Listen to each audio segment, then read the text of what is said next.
Welcome to Season 4 of the Rebel Podcast, a podcast for creative rebels and entrepreneurs. I'm your host, Michael Dargy. Season 4 is going to be epic, with amazing guests from all over the world sharing their stories and advice on how to live a life less ordinary. You can support this show by signing up for a paid subscription on our website, therebelrebelpodcast.com, with every penny going towards sharing the remarkable and inspiring stories of our guests. Check out Rebel wherever you get your favorite podcasts. And if you're a rebel with a story to tell and you're interested in being on the show, just shoot me a note to the email address rebel@therebelrebelpodcast.com. Thanks so much and enjoy the show.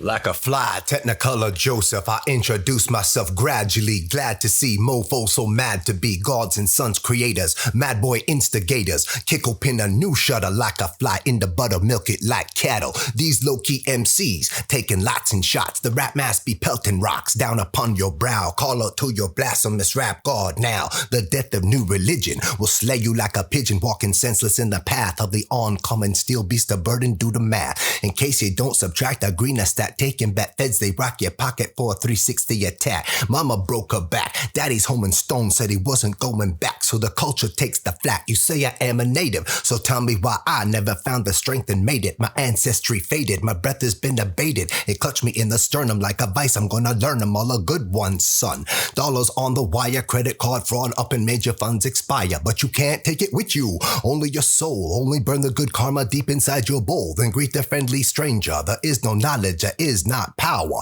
Esoteric knowledge could not learn in college. Was blessed down upon me. I work with no implement. The lead should be blocking radiation from the instrument preying on my flesh. Carrion eaters, mission defeaters. I spark the rap light with my heaters. Damn. Peace. Peace. Welcome to the Rebel.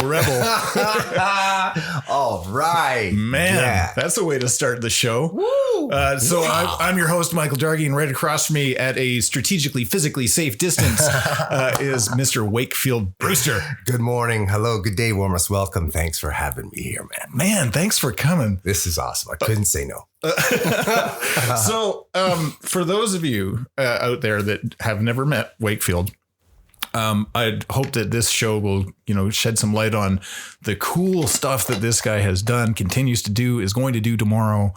And Wakefield, thank you again for coming. And if you wouldn't mind, can you just give us a Reader's Digest condensed version of Wakefield Brewster? Really small. Yeah, let's start small. I will say that I am first and foremostly known as a poet and spoken word artist.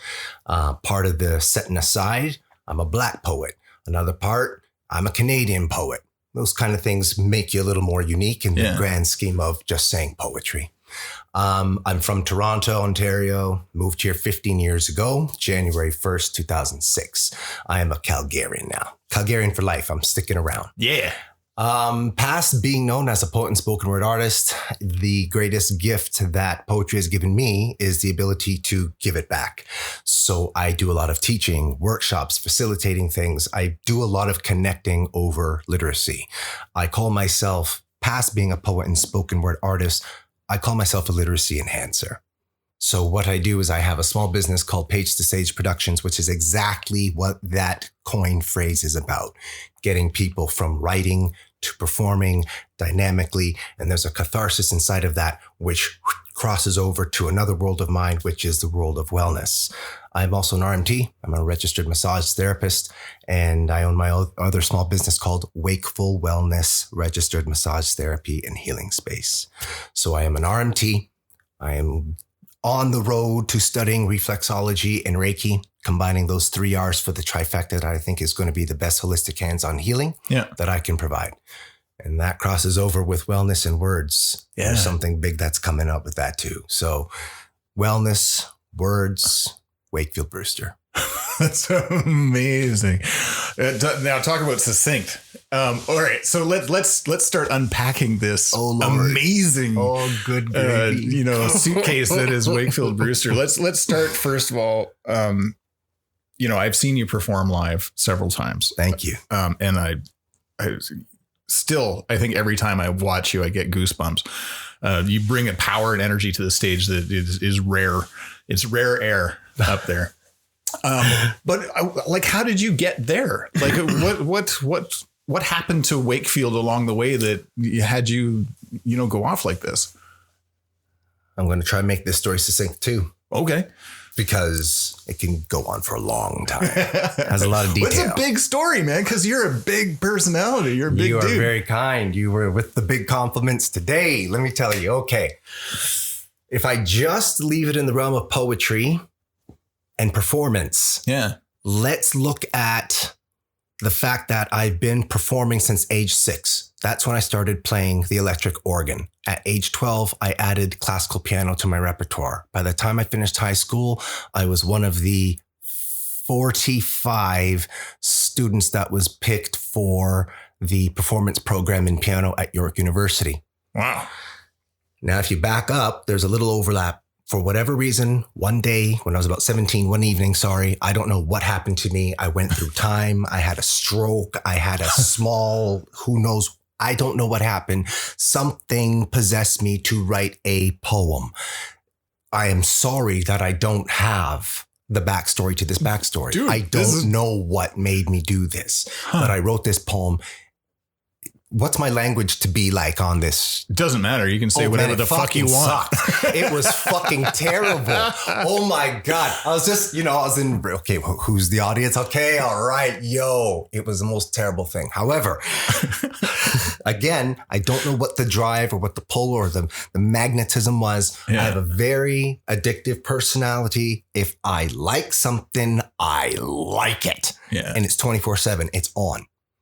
So this unbridled love for poetry suddenly entered my life in a very silent way.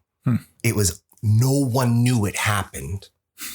The second poem I wrote, I actually read it to my parents. Yeah. I don't know why, because I read nothing to them before. Yeah. We didn't have the speaking kind of relationship. I read it to them. They looked at me quizzically. They thought it was interesting. Their reaction wasn't bad. I could tell they were confused. However, I walked out of their room and wrote another, and that was me. I was writing poetry since I was 17, closet case style. Wow. Everyone knew I wanted to be a classical pianist playing in Europe in amphitheaters full of thousands on pianos that cost more than cars. That was my dream since I was like 6. Whoa. So the element of performance has always been there. And now this element of lyricism has entered. Yeah. I kept it quiet because it was a very self-eviscerating adventure. You start writing about yourself. Right. You start writing about your demons. They start coming out of you. You start writing shit that is so whack, you can't believe it's you. So you can't start reading this stuff to people right away. As you've been writing it, you cure it. Right.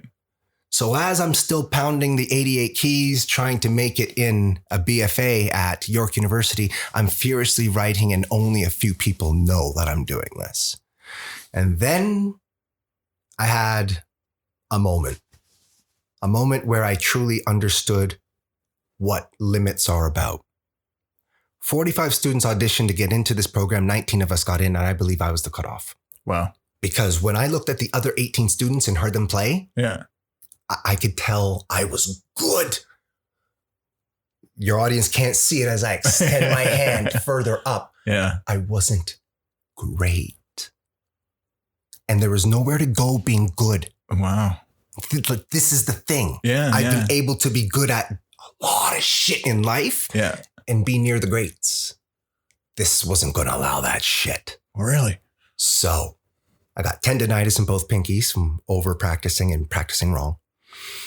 I dealt with this for 2 years, and it was a heartbreak. Yeah. I had to give up a BFA playing piano. However, I became a drummer at age 12 too. So I switched over into percussion. Only 6 of us get into that program. Now, the thing is, I'm a composer. I'm a creator. I like to write. Yeah. Same with music. I thought with 6 students, let us go. And they said, no, play the black dots. So I was in yet a smaller cage. Yeah. Still writing furiously. Nobody knows. Poetry still happening. Nobody knows. Then I meet Sherry Rowley. And I'm going to make sure she listens to this. And she was my prof for humanities. And for whatever reason, she gave me this great vibe. And I took a small duotang of my writings and I gave it to her. And I said, I really don't know why I'm giving you this shit, but you got a good vibe and I need an opinion from a good person like you. She's an excellent human being. Her compassion is off the scale. Yeah. She took her time with it, bitch. She made me wait at least 2 weeks, at least. Oh, that's tough. It was hard. Yeah. When she handed it back at the end of the fucking class. And I opened it and I saw red writing on every fucking page. Wow. And you know what that means. Yeah. When a prof hands his shit with red all over. Oh, yeah. Got some work to do. She wrote the most encouraging shit that I've ever heard in my life. She just wanted to fuck with my head. And the greatest message she had for me was, you're a poet and you'd better do this. No matter what it was I was doing at school, she said, you are a poet. Because I said to her, I think I'm a poet. I think this is poetry. She said, you're a poet. Wow. Go. When you talk about the one person in your life, there's one person in my life. This shit started over 20 years ago. Damn. And it was because that lady said, you are what you think you are. Now go be that. Damn. So I embraced the shit. And I decided I'm going to double major. I got ambitious. I'm going to hold on to the percussion, although I hate it. And I'm going to go into English poetry. After my second assignment, I forget my prof's name. She sent me an email. And the gist of it was, this is garbage. This is nonsense. She even said, this is gobbledygook. What? She couldn't even insult me like I was an adult. Wow. Gobbledygook. And then I went on academic probation and failed out.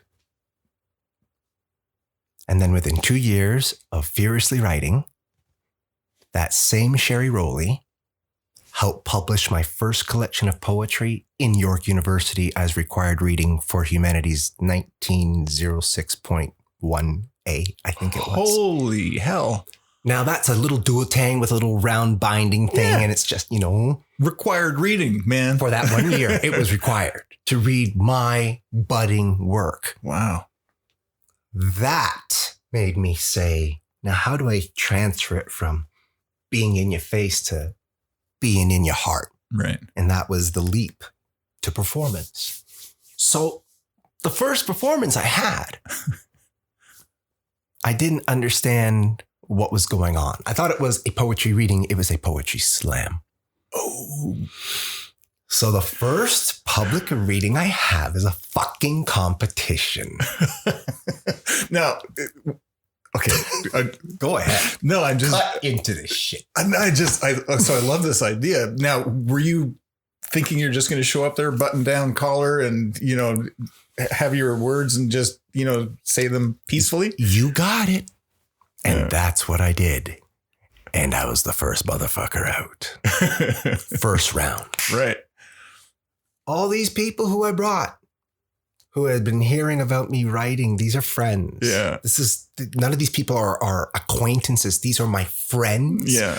Because I'm finally releasing the new me. This me you don't know. This me who got his fucking ass kicked in the first round. Now you can listen to the other four poets duke it out for the next hour. Wow.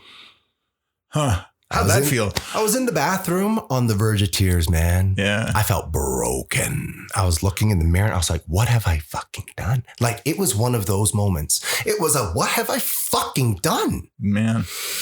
I chewed on that shit hard. It went down like a loaf of bread with nothing to drink. Rough. And as I was searching through YouTube, for whatever reason, I came across the next one person in my life, Mr. Saul Williams. And he was performing his landmark poem, Om. And I went, oh my God. Because what I heard this man do was what I felt. You see, of course, rap has been in my life since I was, 4? Yeah. Lyricism has been in my life since at least when? 4? Black culture, music, and everything that influences those things, especially around lyricism, have been in my life since when? 4? Here I am with these, what I believe were great words that were cathartic for me to release them. Yeah. But I just read them. I heard this man put his intelligence together with a hip hop flow, which is really essentially what it was. Yeah. And I went, oh, wait a minute. Connect the dots. That's what I do separately. I'm supposed to do that together. And that's the first evolution of my style. After I saw how he was able to blend what I could feel was hip hop, rap, and all its musicality with his poetic ability, I said, oh shit, I got that too. And from that moment, I started to develop my style. My style it was so easy to just dive into me. Wow. That's where the power really came from. It came from that terrible fall and realizing speaking was nowhere near enough. And then seeing this inspiring man and realizing I can do it too. Wow. And I just married him. I married the words of my musicianship, and it birthed the Lyrical Pitbull. Here I am. Damn. That's a hell of a story. Love it. Do you find that because of the past that you had with your teacher, is that maybe what inspires you to share and help people go from? I tell every fucking body who will listen about the one person in your life bullshit. You probably met me because of what I do. I'm a poet, spoken word artist. I'm a teacher, facilitator. What it comes down to, I'm a word wizard. And I'm in front of you for those reasons. And you know this. You want me here for that reason. Here I am. How did I get to be this person? Yeah. This word wizard? Where was my Hogwarts? Right? Where did I find my Dumbledore, whatever his name is? If I got it right or not, I don't know. It was a one person in my life too. Her name is Sherry Rowley. She was a prof at York University. Yeah. One person changes your motherfucking life. She changed mine. Look at the life it's given me through all of I've led a colorful life. Through all of the colors in my life that I've led, some very vibrantly bright and some blacker than black. I've been a poet that entire time. Getting better every fucking day. Loving it more every fucking minute. Living it every moment. I've been a poet through all of it. That one lady said, "You are what you think you are." Off I went. I tell everyone her name. I'm not even connected with her on social media. Wow. I tell everyone her name. Sherry Rowley. And do you feel that you're a Sherry Rowley to other people? I really hope to be, not for ego's sake, but to enable people. Well, to give, right? Yeah. To give back. I want to enable people's energies. Awesome. I want to be something that helps to free you because I feel quite free. I really do. I would like to help free people. Why the fuck not? People that come to you to go from page to stage, yeah. like I'm envisioning like a quiet guy like myself. I'm not quiet. What am I saying? No, you're not. I'm envisioning somebody that's written these poems and doesn't know how to express them, and just how they can get out of their comfort zone, step on stage, and basically take it to a next level. You're asking what it is that I can do to help them. Yeah. Like, how do you get there? Honestly, when someone comes to me with that kind of focused intention, yeah, I usually recognize something in that person quite quickly, and that is they're kind of already there. What I like to use this visual. What I do with people is I like to shift them so they can move forward. When people have sessions with me, they feel they walk out changed. Most people end up crying through our sessions. Wow. Who knows what it is I help them release, but that's the word. Yeah. I do help people release. And then they shift. And then they see where they can go. And that's usually the mission for me, is to shift a person. Yeah. Because once they do that, they can almost do it themselves. If they keep seeing me, it's because they want to take what they have found to bigger levels. Yeah. And they want that guidance on how to do it. Whether it be mindset, performance technique, even just how to breathe properly through your phrases. Right. You have my writing before it gets to stage, I show them a technique that happens over and over, and it's almost like a never-ending shuffle of a deck. It's like someone who just keeps throwing out cards. I show them this technique so that by the time they get to a completed piece, the breathing is easy. The breathing is easy. The lungs are in the paper. Every time you visit it, the way I've gotten you to shuffle the cards, you will know how to breathe. That's awesome. I have become a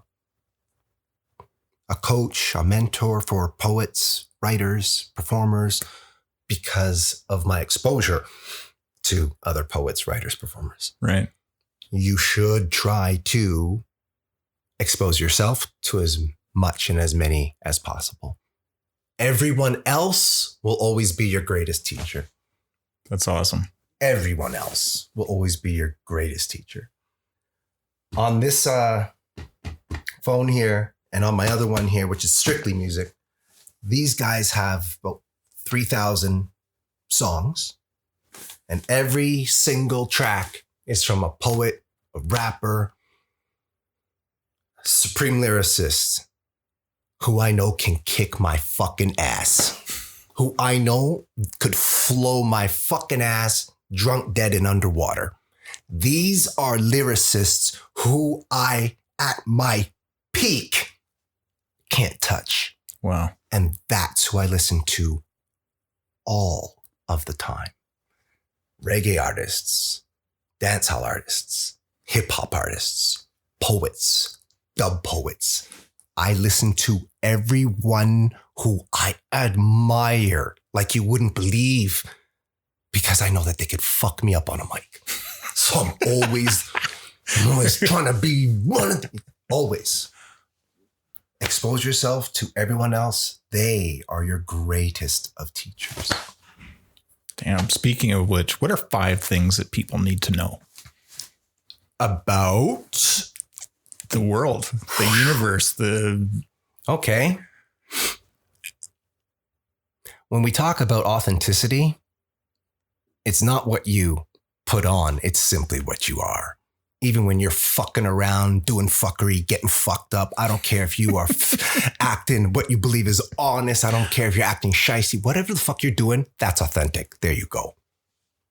Everyone else's perception is fair fucking game. You're being an authentic motherfucker sometimes. That's just how it is. Yeah. You're being authentically compassionate. That's somehow it is. And sometimes you're lying about it. And that's authentic. You're authentically fucking lying. Like, yo. What's another thing? That's awesome. What's another thing? Amazon. You got to stop using so much packaging. I'm fucking serious. Yeah. And I'm going to touch on something that's kind of weird. And it's because of my Shannon, my beloved, love of my life, Shannon Clark. She has really changed my world and my life. And I owe her the most heartfelt, honorable mention. I love you, Shug. She's an environmentalist, a pescatarian, and a woman of justice. She's no bullshit, man. she really fucking cleaned up a lot of my bullshit. Not because she did it for me, but she won't enable. Shannon is the first woman to tell me no. Awesome. And then things changed. Yeah. And she cares about the environment. She makes me care more about the environment. And I had to order an AA chip. I had myself a milestone. Oh, nice. Congratulations. Thank you. And you see how I'm giving you the okay sign? Everyone just make the okay sign. That circle is the size of a token, not the finger part, just the in the middle, the donut hole. That's the size of a token. Now put that inside of a bubble wrap 11 by 14 package. What? That's how all my tokens show up. Oh my God. So she said, you got to say something. And I argued, who the fuck's listening? And then I thought, because she said, have you ever written reviews? I thought, no. So I'm going to write a review for everything that I've ever bought and say less packaging. You need less packaging. Amazon needs less packaging. That's number 2. What's another thing the world needs to know? Number 3. You can recover. I'm an alcoholic. I'm a drug addict. I've been off of all the hot shit for a decade, and I've been off the juice for 4 years. I haven't cheated. I fight with it every day, but you can recover. I've had a lot of opportunities to recover. Some I tried to take half-assedly. Everyone knows the alcoholic mindset. When you finally want it for you, as hard as it's going to be, you can recover. 4, sometimes as aware and compassionate and all those buzzwords we're supposed to be using these days, fuck what people think, man. Sometimes you got to fuck what people think. Sometimes you've got to fuck what other people think. You got to start learning that in high school because the adult world is a really big high school. I have talked to high school students and I have said, master your bullshit right now. Because you'll find they're the exact same games. They just have different themes and variations thereof. Anti-bullying? We don't have anti-bullying in the office. There's office bullies beating your ass in the office all the fucking time. No one's there with a fucking pink shirt to save you. Sometimes you got to fuck what people think. You just got to do your shit. That kind of leads to this one. These chats, these sessions, these guests that you have are people who lead flocks of one. Whether they have a hole in their wake or nothing behind them, there they go. I had a student ask me, he said, Wakefield, you feel like a guy who's living his truth. I thought that was very complimentary. That was very kind of him. He's 18-year-old. And it was at a school it was at St. Anne Academic Center. So they're older students. They're kind of on their last leg of getting shit together. You know what I'm saying? Because you're getting older and you can't be in school and then the world's kicking your ass with a steel toe boot. So they're kind of on the edge. It's like welcome back Cotter in a lot of fucking places, man.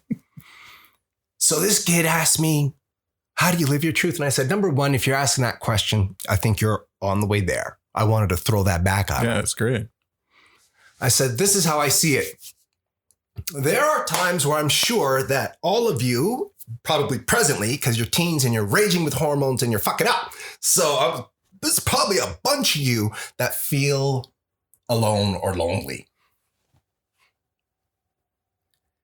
And you hear a lot of people these days talking about your path and your way and your road or what the fuck ever. Okay, we're going to use the word path. Guys, if you are living your truth, if you are walking your path, sometimes it will be lonely and sometimes it must be lonely because it's yours. It's no one else's. You can start at the bottom of a whiteboard with a bunch of colors and just draw squiggly lines, right? All over the place. They cross all over the place. Sometimes they're on their own. Those are paths of life. That's how it works. And in those spaces, which are sometimes great and sometimes very small, especially the great ones, when you're feeling like your days are consumed by you, your thoughts, this problem, this obstacle, whatever it is, because it's usually negative shit where humans grow from. We don't grow from unicorns and rainbow fucking rainbow. What? Damn it. Yeah, it's the dark shit. It's because it's yours. It's no one else's, man. Feel empowered that you are aware you're feeling on your own because you're doing something. There's usually some work being done. Whether you know it consciously or not, you're going through something. That's why you feel alone. That's awesome. Damn. Those are 5 great things, Wakefield. They're just 5 things. 5 things. I think they're 5 important things. Thanks, man. Yeah. Hey, I'd be remiss if I didn't ask this. Yes. What do we need to know about Black Lives Matter? What we need to know about Black Lives Matter. And I know that's a huge fucking question, but, you know, from a white guy sitting across from you, what do I need to know? You need to know that you can keep doing what you just did, which is ask Black people questions. Ask us what we think. Ask us how we feel. Ask us what we want. We'll just fucking tell you. This may sound really fucking weak, but I don't see it being any other way. Communication is the only fucking way things are going to happen. Yeah. It is going to come down to the pen being mightier than the sword. Yeah. Because when swords are drawn, people die. Simple. So it's really going to come down to communication. And unfortunately, we're quite divided in a lot of places. Yeah. And inside of those divisions, I notice people are not exchanging to understand. They're actually exchanging to remain where they are. Oh. I'm not having this conversation with you to understand you. I'm having it to let you know I'm not moving. Right. That's an aggressive intention right at the hop. Yeah. So it's really coming down to how we're going to exchange. And no one else can decide for my people but my people. Yeah. No one.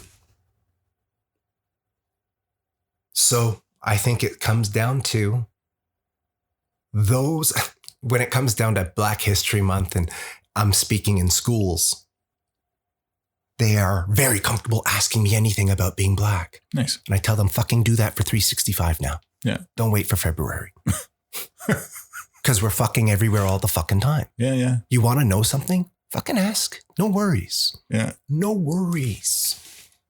So it's got to begin with our conversations. And our conversations have to have the right intentions.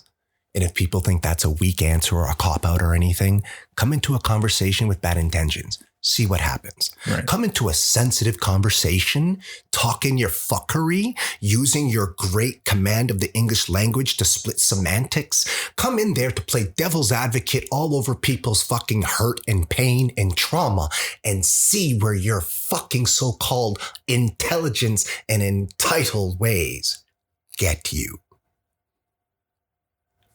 Come at people with heart and hands open, a willingness to gain a greater understanding, and yeah, probably face a few painful things about yourself. Man, we're actually gonna start getting along. And that's not the absolute. I don't have any fucking solutions, but I said before, Wakefield, the word wizard, this is what I work with. So I speak. And if I say some things that some do not like, that's not why I say things. As I say to people who engage in public speaking, you have a message. That's why you're up there. You have something to say, and you've been given the opportunity and the mic to do that. Now, the mission is twofold and only two: to be heard and to be understood. Speaking publicly is about two things: to be clearly heard and to be easily understood. There's these people out there, Wakefield, and they're, I don't know, maybe they're at their desk. Maybe they're at a coffee shop somewhere pouring a latte, and they've got maybe they've got a song inside of them, they got a poem inside of them, or they've got a business inside of them. From your perspective, from, the rebel who is Wakefield Brewster, the lyrical pitbull, the guy at 17 who went a different way and found a poem inside of him, what advice would you give these people we call rebels in waiting to help get them unstuck? There are no absolutes. That's number one. There are no absolutes in this. So from my experience, and I am a man who struggles, a lot of my creativity doesn't come to pass or doesn't come to fruition because ADD boy, ADHD boy, got problems in my head boy, stressed out boy, whatever boy. The problem is I've got my own problems that get in the way of creativity. However, don't stop. That happens all the time. Shannon has asked me, she has seen things pop up that I do, gigs and things. And she's like, when did you do? And I'm like, I keep plugging away at tiny things, even if it's untimely, even if I'm late, I keep going. Baby steps more often. Fuck the giant leaps, man. Process focus. Fuck the end focus, man. Because you never know what the end will be. I was supposed to be a pianist playing for years by now in fucking Europe. Where am I now? Rebel, motherfuckers. Okay. I say, don't stop, change direction, change course, have a good freak out for a few fucking days if you need to, but you can't stop. While you're freaking out, you better be thinking about working still. Somehow, I don't want people to engage the hamster wheel. I want them to engage a low hum at all times. Foster your thinking. Take time for you. If you are one of those people Michael just spoke about, you're in a coffee shop, you're in your studio, you're wherever you're at, good for you, man. Because hanging out with you is probably pretty fucking cool. Don't stop. You gotta love what you do for real and just don't stop. My advice often really stays in the vagary zone because I hate to give people anything that sounds absolute. I honestly am a person who constantly chips away at as many things as possible in all facets and forms and functions that I possibly can because things happen. Your effort here, this is it, here. I tell this to artists all the time. I use a whiteboard. I use my fingers like two little running people. And I say, here's your effort. Here's your reputation. Go. Your effort, it's a dot. That's the first few years. You're still cruising along. You're still doing it. And before you know it, one day, you walk into a place and you say, hi, my name's Wakefield Brewster. I'm supposed to be, you're Wakefield Brewster. We've heard of you. Come here. You're on our. The first day that happens is the day your reputation just catches up. It just paid off. That first, we've heard of you. That first ahead of time, they know you're coming. That's when you know that your efforts are being made. Your effort can never stop because the fruits of those labors come slowly most of the time. And in all of the evolution of man, anything that comes really quickly, pardon the pun, usually doesn't happen very well. If you look at man's evolution, speed kills. So make the fucking effort and wait. Wakefield Brewster, thank you so much for being on the show. That was kick ass. I am honored. Thank you for having me here. Thank you. Hey, thanks for listening. You can listen to all of our episodes with links and show notes at therebelrebelpodcast.com and wherever you get your favorite podcasts. Speaking of which, don't forget to subscribe to the show so you don't miss an episode. Thanks so much for listening. Until next time.